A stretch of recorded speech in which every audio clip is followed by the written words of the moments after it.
নমস্কাৰ স্বাগতম জনাইছো মোৰ ইউটিউব চেনেললৈ আজি লৈছো দ্বিতীয় শ্ৰেণীৰ ঝংকাৰ অৰ্থাৎ অসমীয়া বিষয়ৰ অধ্যায় 2 আমাৰ পৰিয়ালৰ পাঠ 1 শ্ৰৱণ কুমাৰ যদি এই ভিডিওটো চাই ভাল লাগে তেন্তে লাইক কমেন্ট শেয়াৰ কৰিব আৰু যদি মোৰ চেনেলটোলৈ নতুনকৈ আহিছে তেতিয়াহলে সাবস্ক্ৰাইব কৰিবলৈ নাপাহৰিব ভিডিওটোৰ আৰম্ভণিত কৈছো প্ৰথমে মই লেসনটো পঢ়াই দিবলৈ চাইছো যাতে আমি কোনটো স্পেলিং কি ধৰণে উচ্চাৰণ কৰা হয় হেখিনি কথা ভালদৰে জানি পাও তো মই প্ৰথমে লেসনটো পঢ়াই দিও তাৰ পিছত ইয়াতে থকা যিখিনি কোৱেশ্চন আনসাৰ্স অৰ্থাৎ প্ৰশ্ন আছে হেখিনিৰ মই উত্তৰ কৰি দিবলৈ চেষ্টা কৰিম ঠিক আছে তো এতিয়া মই ভিডিওটো আৰম্ভ কৰিছো ইয়াতে দিয়া আছে আমাৰ পৰিয়াল আৰু আমাৰ পৰিয়ালৰ প্ৰথম পাঠটো হৈছে শ্ৰৱণ কুমাৰ ঠিক আছে শ্ৰৱণ কুমাৰ নামৰ এজন ল'ৰা আছিল শ্ৰৱণৰ মাক দেউতাক অন্ধ আছিল শ্ৰৱণে মাক দেউতাকক বৰ আদৰ যতন লৈছিল মাক দেউতাকৰ বাবে গা ধুবলৈ পানী অনা ভাত ৰন্ধা আদি সকলো কাম শ্ৰৱণে নিজে কৰিছিল মাক দেউতাকে শ্ৰৱণৰ কষ্ট দেখি মনত খুব বেজাৰ পাইছিল শ্ৰৱণে কৈছিল তোমালোকৰ বাবে কাম কৰি মই সুখে পাও হে মোৰ আনন্দ শ্ৰৱণৰ মাক দেউতাকৰ তীৰ্থলৈ যাবলৈ বৰ ইচ্ছা আছিল এদিন কথাটো তেওঁলোকে শ্ৰৱণক ক'লে শ্ৰৱণে মাক দেউতাকক তীৰ্থলৈ নিয়াৰ উপায় ভাবি উলিয়ালে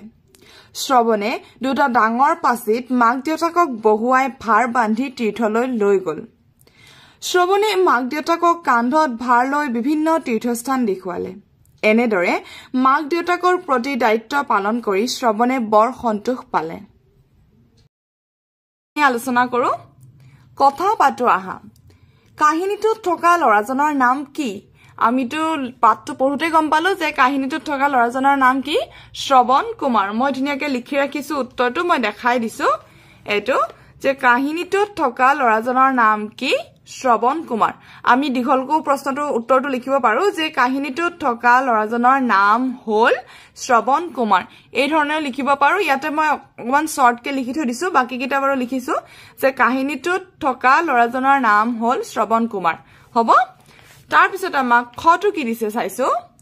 শ্ৰৱণ কুমাৰে মাক দেউতাকৰ বাবে কি কি কৰিছিল যে শ্ৰৱণ কুমাৰে মাক দেউতাকৰ কাৰণে কি কি কৰিছিল আমি পাইছো পাঠটোত মই যেতিয়া পঢ়াই দিছো তেতিয়া আমি গম পাইছো হয়নে তো এতিয়া মই ইয়াৰে উত্তৰটো দেখাই দিছো আগতে প্ৰশ্নটো আকৌ এবাৰ কৈছো যে শ্ৰৱণ কুমাৰে মাক দেউতাকৰ বাবে কি কি কৰিছিল ইয়াৰ উত্তৰটো হ'ব শ্ৰৱণ কুমাৰে মাক দেউতাকৰ বাবে গা ধুবলৈ পানী অনা ভাত ৰন্ধা আদি সকলো কাম কৰিছিল হ'ব এই ধৰণে উত্তৰটো লিখিব লাগিব ঠিক আছে তাৰ পিছত আমাক গটো কি দিছে আমি চাইছো শ্ৰৱণ কুমাৰে মাক দেউতাকক কেনেদৰে তীৰ্থলৈ লৈ গৈছিল যে শ্ৰৱণ কুমাৰে মাক দেউতাকক কেনেকৈ তীৰ্থলৈ লৈ গৈছিল আমি গম পাইছো হয়নে লেসনটো যেতিয়া পঢ়িছিলো এতিয়া ইয়াৰে উত্তৰটো এনে ধৰণে লিখিব লাগিব আগতে প্ৰশ্নটো এবাৰ আকৌ পঢ়াই দিছো শ্ৰৱণ কুমাৰে মাক দেউতাকক কেনেদৰে তীৰ্থলৈ লৈ গৈছিল উত্তৰ হ'ব শ্ৰৱণ কুমাৰে মাক দেউতাকক পাচিত বহুৱাই ভাৰ বান্ধি তীৰ্থলৈ লৈ গৈছিল অৰ্থাৎ পাচিতকৈ বান্ধি পেলাই কি ভাৰ বান্ধি পেলাই লৈ গৈছিল হয়নে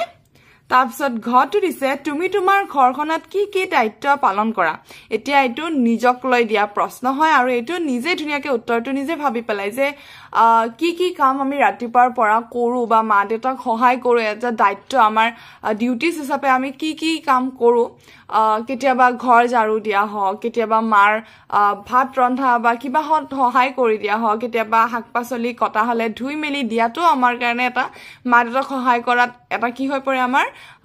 কাম হৈ পৰে হয়নে যে আমি তাহাতক সহায় কৰিছো এখিনি কাম কৰি পেলায়ো এনেকুৱা ধৰণৰ হয় তো জুনে যি ধৰণে মা দেউতাক বা ঘৰখনক লৈ দায়িত্ব হিচাপে ভাবি পেলাই কাম কৰা এখিনি ইয়াতে লিখিবলৈ দিছে ঠিক আছে তাৰ পিছত এতিয়া আমি এটো পাইছো ক আহা ককা আইতা পিতা আই দেউতা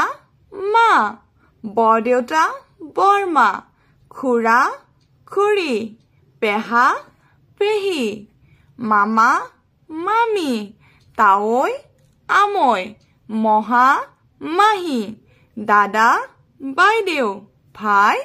ভনী এবাৰ আমাক নেক্সট দিছে পৰিয়ালৰ বিষয়ে জানো আহা কাক কি বুলি মাতা কোৱা দেউতাৰ বা মাৰ দেউতাকক ককা বুলি মাতো হয়নে দেউতাৰ ককায়েকক বৰদেউতা বুলি মাতো দেউতাৰ বায়েকক জেঠি বুলি মাতো মাৰ ককায়েকক মামা বুলি মাতো দেউতাৰ বা মাৰ মাকক আইতা বুলি মাতো দেউতাৰ ভায়েকক খুৰা বুলি মাতো দেউতাৰ ভনীয়েকক পেহী বুলি মাতো মাৰ ভনীয়েকক মাহী বুলি মাতো ঠিক আছে যেহেতু ইয়াতে কাক কি বুলি মাতা হয় বুলি কৈছে হেহে মই পিছৰ পিনে বুলি মাতোখিনি লগাই দিছো দেই কিন্তু এইখিনিত এনেকে লিখিলে হল দেউতাৰ বা মাৰ দেউতাকক ককা দেউতাৰ ককায়েকক বৰদেউতা দেউতাৰ বায়েকক জেঠি মাৰ ককায়েকক মামা দেউতা বা মাৰ মাকক আইতা দেউতাৰ ভায়েকক খুৰা দেউতাৰ ভনীয়েকক পেহী আৰু মাৰ ভনীয়েকক মাহী ঠিক আছে এতিয়া আমি নেক্সট পৃষ্ঠাটো চাইছো কি দিয়া আছে আমাক 24 নং পৃষ্ঠাত আৰু এটা কাহিনী দিয়া আছে আমি এতিয়া হেটো পঢ়ি লৈছো ঠিক আছে পঢ়ু আৰু কও আহা আজি ৰিমজিমৰ পেহীয়েকৰ বিয়া বুলি ককাক আইতাক খুৰাক খুৰীয়েক ভায়েক ভনীয়েক সকলোৰে বৰ উৎসাহ আলহী অতিথি ওচৰ চুবুৰীয়াৰে ৰভাথলী ভৰি পৰিছে কিছু সময়ৰ পিছতে দৰাঘৰীয়া আহি পদুলিমুখ পালেহি ৰিমজিম দৰা চাবলৈ দৌৰি গল কিন্তু মানুহবোৰে দৰাজনক আগুৰি ধৰি আছিল তাই দৰাক দেখা নাপালে দৰাক নেদেখি তাই ফিকুৰিবলৈ ধৰিলে তাকে দেখি ওচৰতে থকা খুৰাকে তাইৰ হাতত ধৰি আগুৱাই নিলে দৰাক দেখি ৰিমজিমে বৰ ৰং পালে এতিয়া আমাক এই কাহিনীটোত দিয়া প্ৰশ্নখিনি চাইছো কও আহা ক ৰিমজিম কি চাবলৈ দৌৰি আহিছিল আমি পাঠটো পঢ়োতে গম পালো হয়নে কাহিনীটো পঢ়োতে গম পালো যে ৰিমজিম দৰা চাবলৈ দৌৰি আহিছিল তো ইয়াতে মই উত্তৰকিটা লিখি ৰাখিছো দেখাবলৈ চাইছো ৰিমজিম দৰা চাবলৈ দৌৰি আহিছিল তাৰ পিছত আমাক খটো কি দিছে মানুহবোৰে কাক আগুৰি ধৰি আছিল আমি গম পাইছো যে মানুহবোৰে দৰাজনক আগুৰি ধৰি আছিল হয়নে তো ইয়াৰে উত্তৰটো মই লিখি ৰাখিছো জাগতে প্ৰশ্নটো কৈছো মানুহবোৰে কাক আগুৰি ধৰি আছিল উত্তৰ মানুহবোৰে দৰাজনক আগুৰি ধৰি আছিল তাৰ পিছত আমাক কি সুধিছে অৰ্থাৎ গটো কোনে ৰিমজিমক হাতত ধৰি আগুৱাই নিছিল তো কোনে নিছিল খুৰাকে নিছিল হয়নে তো উত্তৰটো হ'ব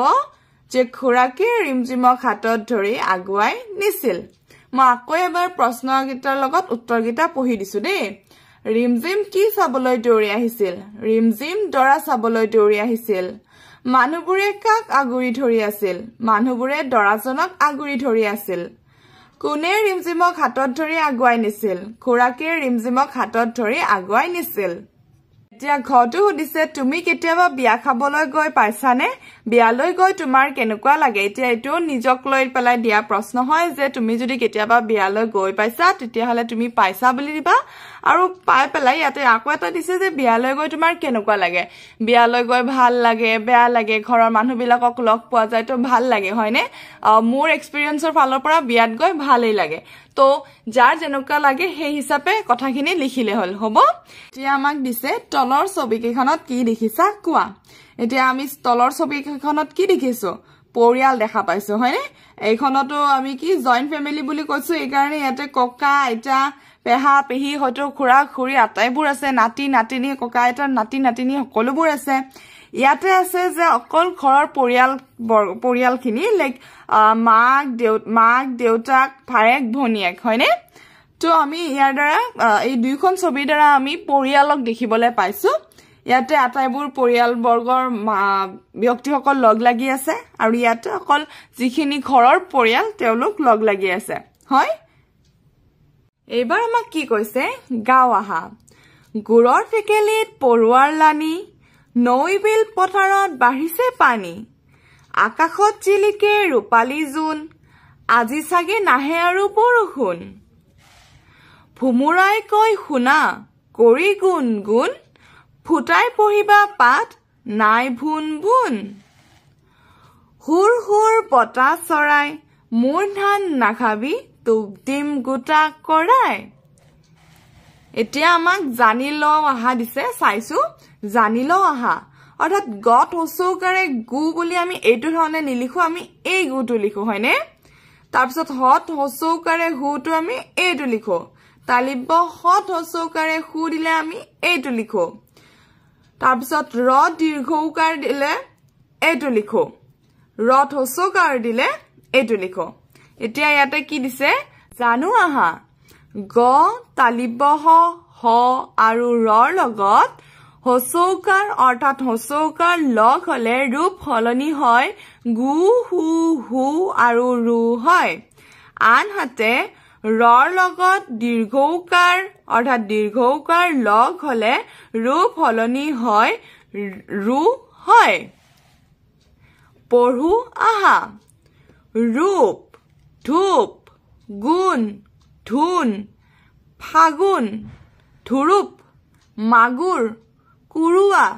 শুৱনি মহুৰা ৰূপালী পৰুৱা আমাক কি দিছে ছবি চাই খালি ঠাইত কি হ'ব লিখো আহা এতিয়া এইটো গ দিয়া আছে ইয়াতে আমাক খালি ঠাই দিয়া আছে তো এইটো আমি দেখি পেলাই গম পাইছো যে এইটো কি গৰু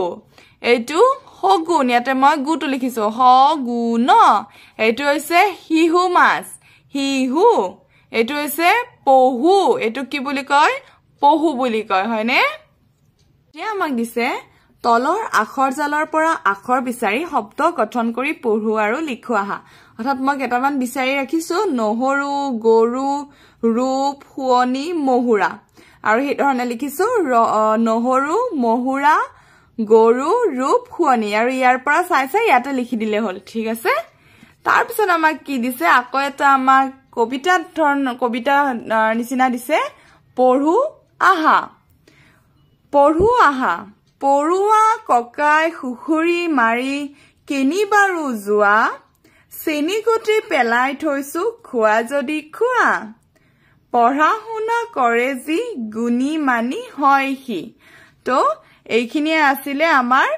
এইটো লেসনৰ অৰ্থাৎ আমাৰ পৰিয়ালৰ প্ৰথম পাঠ শ্ৰৱণ কুমাৰৰ আটাইবোৰ কবিতা কাহিনী আৰু ক্ৰিয়াকলাপ ঠিক আছে তেন্তে আজিৰ কাৰণে থ্যাংক ইউ ফৰ ওয়াচিং